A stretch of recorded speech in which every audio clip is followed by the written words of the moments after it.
We're less than 1 week from the start of LSU fall camp. We've got your full camp preview.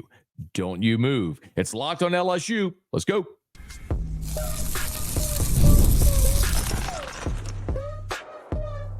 You are Locked on LSU, your daily podcast on the LSU Tigers. Part of the Locked On Podcast Network, your team every day. Okay, let's get it. It is Locked on LSU, your team every day.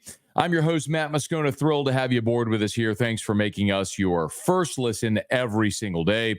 We are free, available wherever you get great podcasts. Of course, on YouTube as well, so please subscribe. And if you're on YouTube, smash that like button and hit the bell so you're notified whenever we go live. Today's episode brought to you by FanDuel. Make every moment more. As playoffs wind down, the sport stops sporting like we want them to.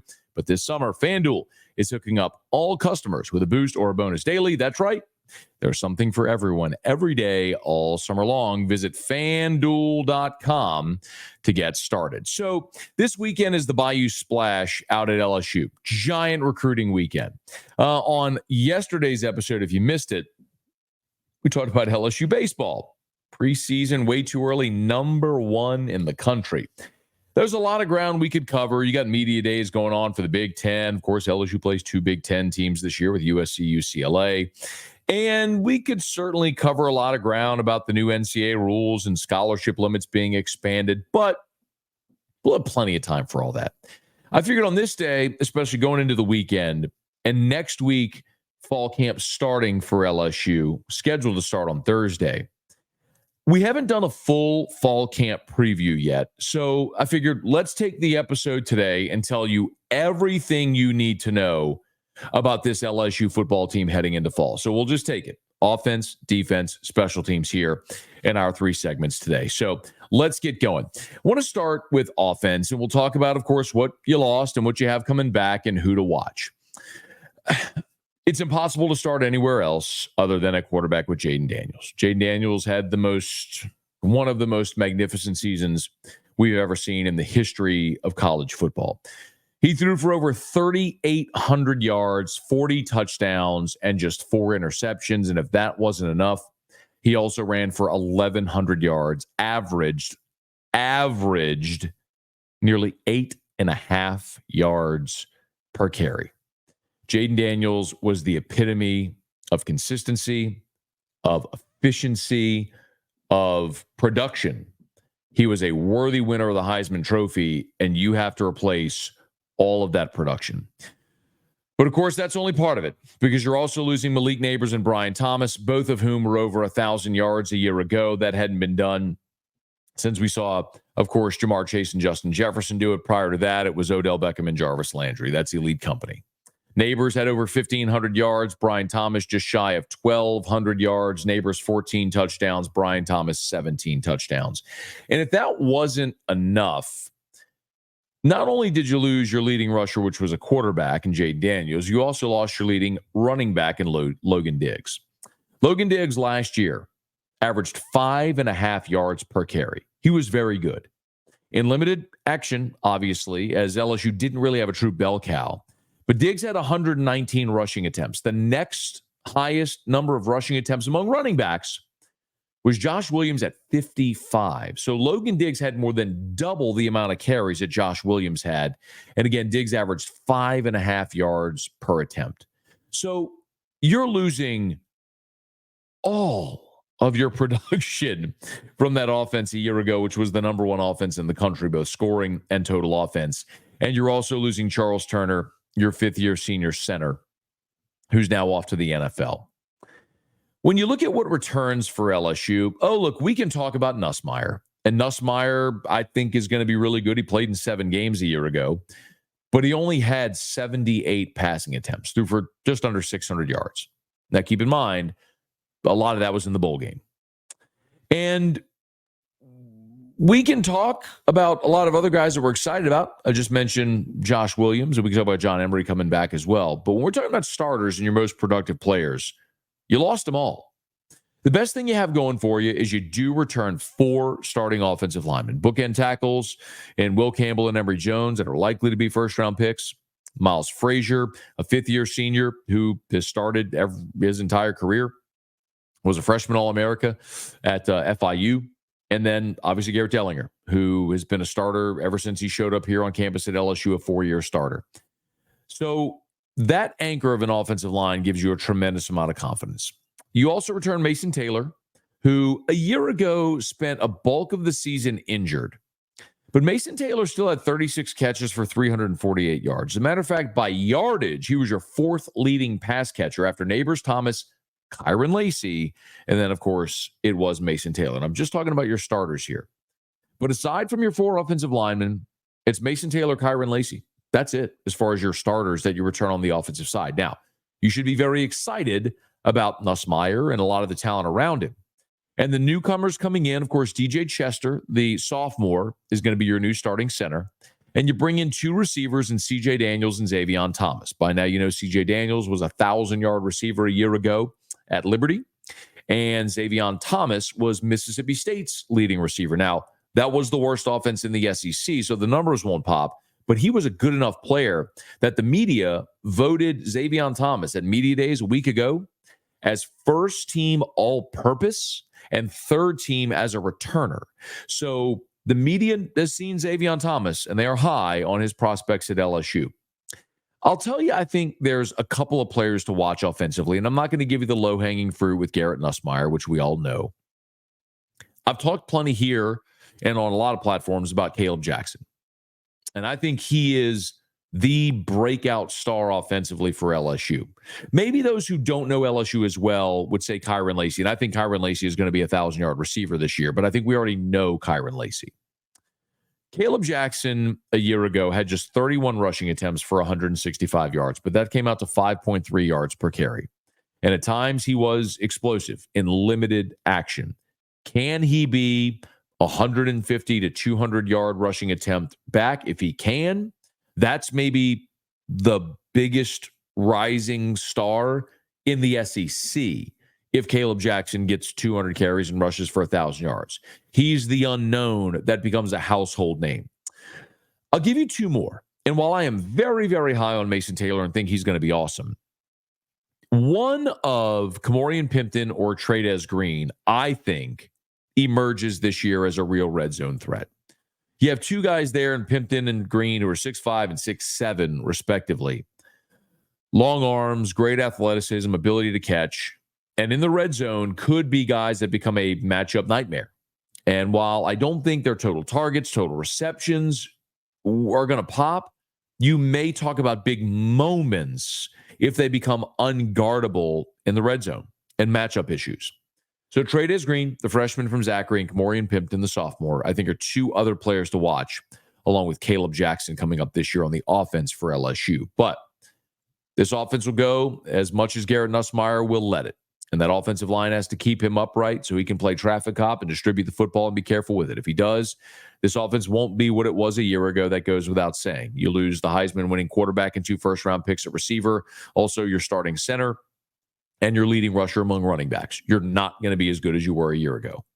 But you can be plenty good enough still to win every game you play. Look at the offense for LSU in 2024, one that I think a lot of people are very excited about. I'm in that number. The bigger question for the Tigers obviously comes on the defensive side of the ball, and we'll take a look at that when we return. Locked on LSU, your team every day. Love telling you about our friends at eBay Motors, proud partner here on Locked on LSU. As we always say, passion, drive, patience, that's the formula for winning championships. It's also what keeps your ride or die alive. eBay Motors has everything you need to maintain your vehicle and level it up to peak performance. Superchargers, roof racks, exhaust kits, LED headlights, so much more. Whether you're into speed, power, or style, eBay Motors has you covered. With over 122 million parts for your number one ride or die, you'll always find exactly what you're looking for. And with eBay Guaranteed Fit, your part is guaranteed to fit your ride every time or your money back, because with eBay Motors, you're burning rubber, not cash. With all the parts you need at the prices you want, it's easy to make your car the MVP and bring home huge wins. Keep your ride or die alive at ebaymotors.com. Eligible items only. Exclusions apply. eBay guaranteed fit only available to U.S. customers. All right. So we talked about the offense. Let's take a peek at LSU's defense. And this is certainly a scary thought. Because as you know by now, LSU's defense a season ago was 108th in America in total defense. It was statistically the worst defense in the history of LSU football when you looked at a yards per game average. In LSU's 3 losses a season ago, the Tiger defense allowed an average of 48 points in those 3 losses. Inexcusable doesn't even begin to describe that LSU defense from a season ago. And if you're skeptical about LSU this year, you should be. Because you lose the Heisman winning quarterback, 2 first-round picks at receiver, your leading rusher among running backs, your starting center. And while you return a bunch on defense, which we're going to get into, you return a bunch from a defense that was quite literally the worst defense in the history of LSU football, and you've got a schedule littered with landmines. If you are skeptical, you are right to be skeptical with this LSU defense. But let's run through it. There is a smidge of good news. When we look at what LSU loses from 2023, safety Andre Sam was your 3rd leading tackler with 85 tackles. You lose Omar Spates as well to the NFL. Omar Spates played in all 10 of your 13 games, made 70 tackles. After that, maybe most impactfully, you do lose 3 players across the defensive front interior. Jordan Jefferson was your best interior defensive tackle. He had 36 tackles on the season. Mason Smith, just 28 tackles on the year, 4.5 for loss, 2.5 sacks. Mekhi Wingo only played in 8 games a year ago. But what a leader he was, wearing the 18 jersey, coming back from that pectoral injury to play in the bowl game when so many guys opt out. Wingo with 5 TFLs and 4.5 sacks in only 8 games. He was awesome when he was on the field. Injuries, though, cut his season short. So you lose Wingo, Smith, and Jefferson on the defensive line. You lose Ovie Ogofu, who played in all 13 games, but really had a minimal impact transferring in from Texas. And then you lose Andre Sam. That's about it. You return a ton. Major Burns was your leading tackler. He's back. Greg Penn was your 2nd leading tackler. He's back. Harold Perkins was your 4th leading tackler. Also led you in TFLs with 13 and sacks with 5.5. Whit Weeks was just behind Omar Spates with 49 tackles, 3.5 for loss, had a 0.5 sack. People are fired up about Whit Weeks. He's back as well. Oh, I could go on. You return Savion Jones, Braden Swinson, Greg Penn, Harold Perkins, Zy Alexander, Sage Ryan, Major Burns moving into that star role. You return almost everybody, even role players. Guys like Javen Toviano, who, although has a legal issue that he's going through right now. Jacobian Guillory was a rotational player across the defensive front, a guy that LSU really looks to count on. Played in all 13 games a year ago, had 27 tackles, but figures to be really the bell cow among that interior defensive line.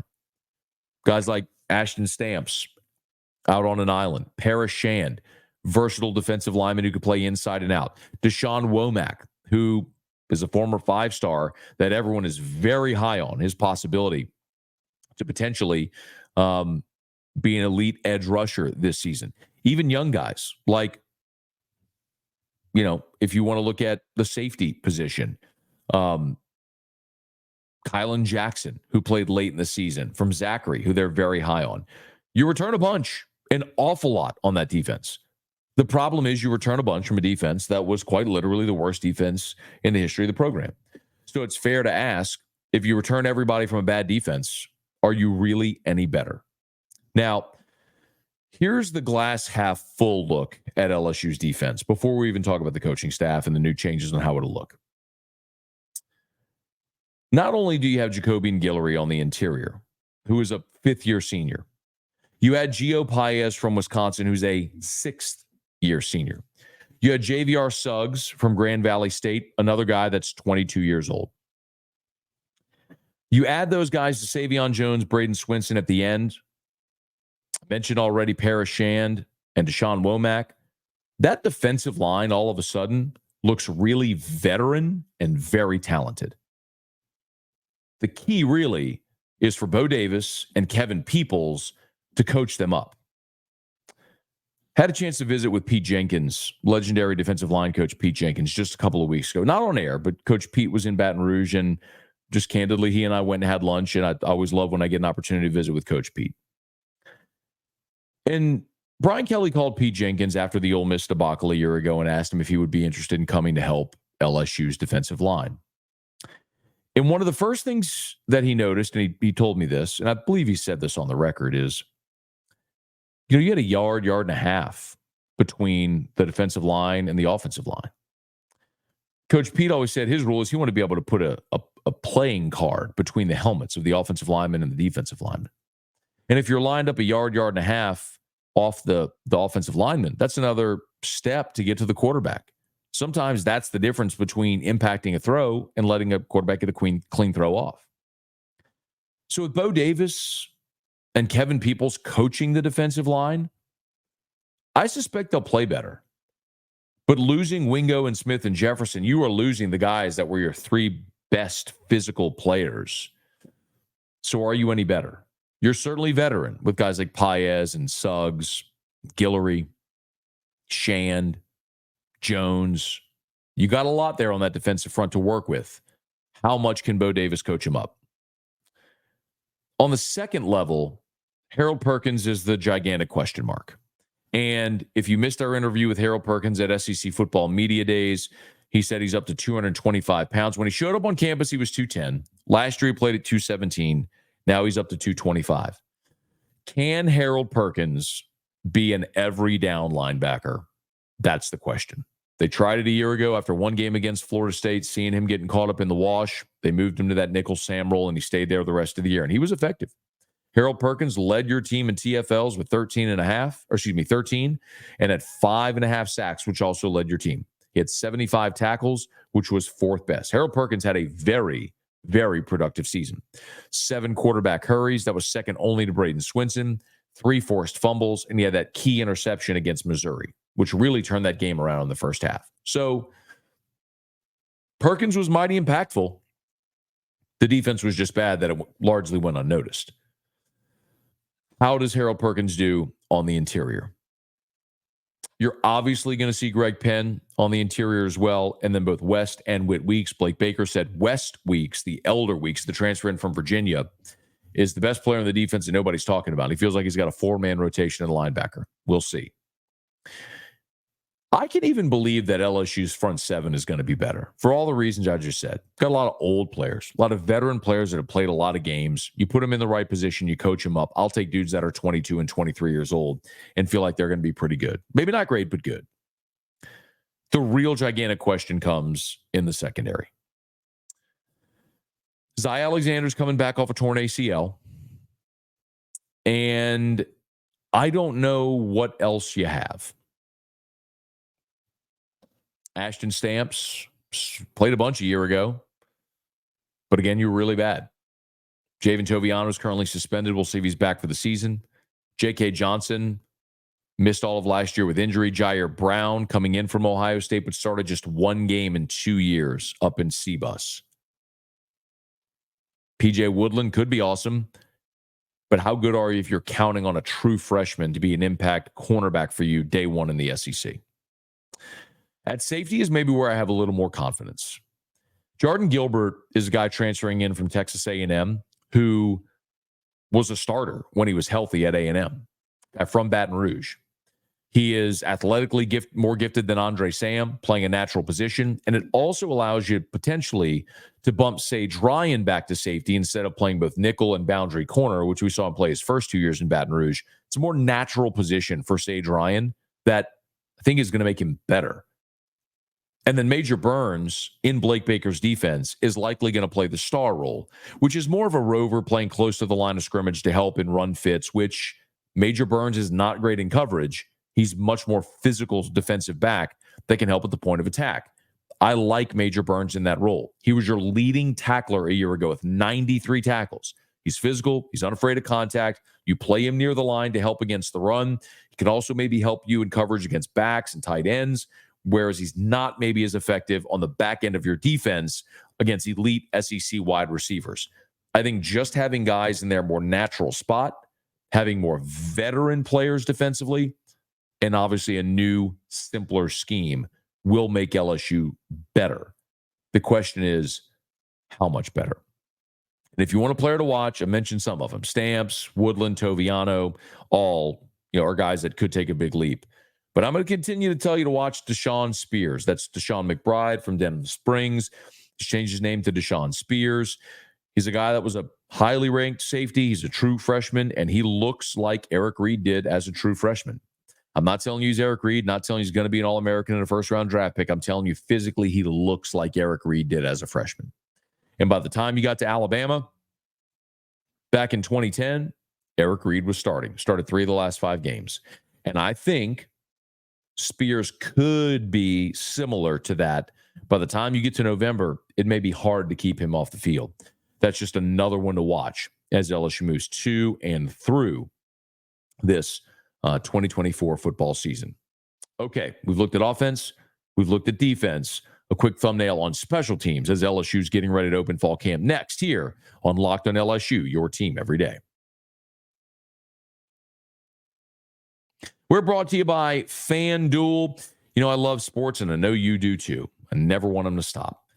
But the playoffs wind down and we get fewer games. The sports aren't sporting like we want them to. Doesn't matter, though, because FanDuel lets me keep the sports going whenever I want. Y'all, the Olympics are underway, so what a great time to bet on the Olympics. All you got to do, open up the app, dream up bets anytime that you're in the mood. And this summer, all summer, FanDuel is hooking up all customers with a boost or a bonus daily. That's right. There's something for everyone, every day, all summer long. As a matter of fact, I'm opening the FanDuel app literally as we speak. So go to FanDuel.com and you can see all the great bets that they have right now. My goodness, 50% profit boost on MLB right now. There's refer a friend boosts.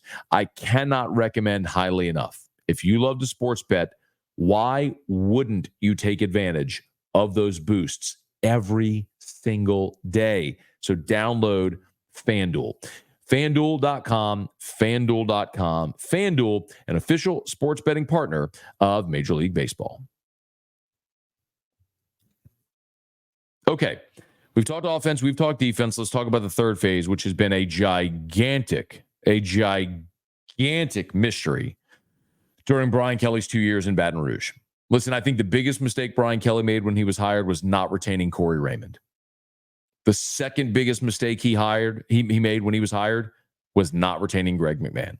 Greg McMahon is one of the best special teams coaches in the game and one of the best special teams coaches LSU has ever had.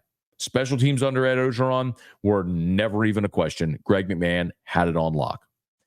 And Brian Kelly's tried to piecemeal it together, and it has not gone well. When you look at what you lose, you are losing Jay Bramblett. And Jay Bramblett was one pillar of consistency. The Notre Dame transfer who ended up spending 2 years in Baton Rouge and was one of the best punters in the SEC. Now, that absence leads to a gigantic question mark for LSU at punter. We'll get to that in a second. Now, Damian Ramos does return. And Ramos, 2 years as LSU's primary place kicker, has been quite good. Bramblett a year ago averaged just under 41 yards a kick. Ramos was 12 of 15 on field goals. And on PATs, forgive me, I thought I had it, I don't have it. But Damian Ramos was quite good. Bramblett was good. You were good kicking. And Ramos returns, and that's fantastic. Nathan Dybert handled your kickoff duties a year ago, but now you got to replace Jay Bramblett. And that is a gigantic question mark because Brian Kelly said after spring practice that he had hoped they would have gotten more consistency out of Peyton Todd. They didn't. As a result, they went out in the transfer portal and added Blake Oxendorf. Now, Blake Oxendorf is a transfer from Louisiana Tech. And it is absolutely a wide open battle at punter, because it's very clear Brian Kelly is not handing this job to Peyton Todd just because he's been around. And as I always say, actions speak louder than words. And if they were confident in Peyton Todd, he would have this job. But when you go out and you sign a grad transfer punter like Blake Oxendorf from Louisiana Tech, a guy who's originally from Minnesota and then went down to Louisiana Tech, transferred into LSU, you're talking about a guy that was first team All-Conference USA at Louisiana Tech a year ago and is here now essentially to push Peyton Todd, who has a booming leg but has never found consistency. In 53 career punts in Division I, Oxendorf has averaged 45.7 yards per punt. Now, prior to Tech, he was at Eastern Michigan for 3 seasons, and he rode the bench. Left Eastern Michigan, went to Louisiana Tech, was their punter for 1 season, and was first-team All-Conference USA. It is hard to believe that anyone other than Oxendorf is going to win that job. Peyton Todd hasn't been consistent. Oxendorf was one of the best punters in the country a year ago. I would expect that the Louisiana Tech transfer would win that job in fall camp. And then, of course, you have the return game, where I don't know what else to say other than you were dreadful last year. I don't know that there's really any other way that we can describe what LSU was in the return game, which is so odd because we've never had to worry about that with LSU. From Eddie Kennison, or you can go back to Todd Kinch and even further, to Eddie Kennison, to Kevin Falk, to guys like Dominic Davis and Skylar Green and Chiron Carey and Buster Davis and Patrick Peterson and Tyrann Mathieu and Odell Beckham. And I can go on and on. Y'all know the list. I don't need to sit and rattle off the names. But last year, LSU was absolutely abysmal in the punt and kickoff return game. Javen Nicholas, Gregory Clayton, Aaron Anderson. Anderson returned 1 punt, lost 3 yards, never did it again. Clayton had a massive problem just fielding the ball. The lost yardage because of the inability just to catch the ball was staggering for LSU and routinely cost them to lose field position and flipping the field position. LSU was so incompetent returning kickoffs that they seldom did it. You saw more fair catches. As a matter of fact, on the season, LSU only returned 21 kickoffs. By comparison, LSU's opponents returned 35. Essentially, Brian Kelly said, hey, just take the fair catch. We'll give the ball to our offense. Don't run the risk of losing possession. Hopefully that changes this year with Xavion Thomas back there. The Mississippi State transfer, who we mentioned, is preseason All-SEC as an all-purpose player and as a returner. So we've covered the 3 phases, and maybe the biggest difference isn't in personnel. Maybe the biggest change is Blake Baker. Can Blake Baker come in? You're replacing both coordinators. I think Joe Sloan's going to be just fine. That's not a disrespect to Mike Denbrock. I think he's awesome. But I think LSU's offense is not going to be a record-setting offense, but they're going to be just fine. The question is if Blake Baker and Bo Davis and Corey Raymond and Jake Olson, Kevin Peoples, that whole new defensive staff, can make LSU a competent defense again. If they can, LSU should be a playoff team because I think the offense will score enough to beat every team they play. I'm not saying they will beat every team. I'm saying the offense will score enough to beat any team you play. The question is, how much better is your defense? We'll start to get that answer next week in fall camp. Hey, thanks so much for being here on Locked On LSU. If you're on podcast, please subscribe on your favorite app. Rate us, leave a review. YouTube, smash that like button, subscribe to the channel. Do us a favor, smash that like button and hit the bell so you're notified whenever we go live, and let a friend know that if they love the Tigers, we got you here every single day. And I cannot tell you how excited I am to be here every single day through this football season for LSU. It is Locked On LSU, your team every day.